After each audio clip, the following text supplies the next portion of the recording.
Now I'd like to discuss what we learned from COVID-19 and from living in a dynamic world where things continue to go catastrophically wrong. Phyllis, what do you see as the key lessons from these events? We need to build some kind of sustainable new level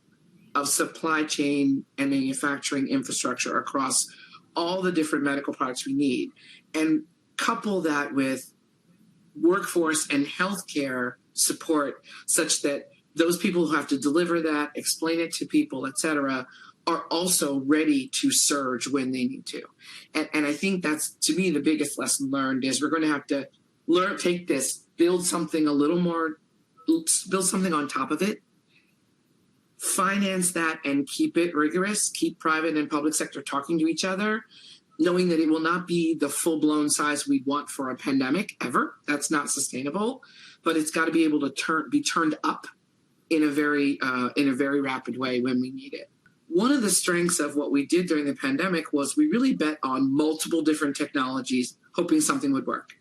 And all the technologies that were first in line actually had some data with them, which gave you a relatively decent probability of success. So in the preparedness phase, the more we can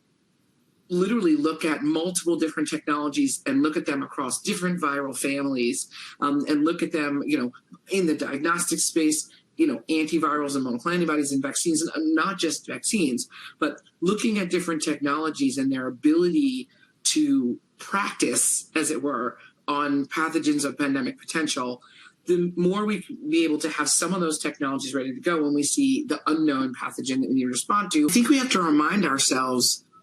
as we move forward and memories start to get short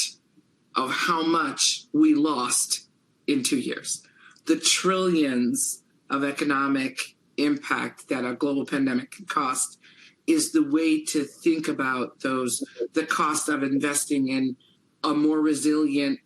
manufacturing and supply chain infrastructure, healthcare workforce, public health infrastructure is really there to mitigate the losses one would have of being not prepared, which are head and shoulders higher than the cost of maintaining a strong infrastructure in the pre-pandemic period.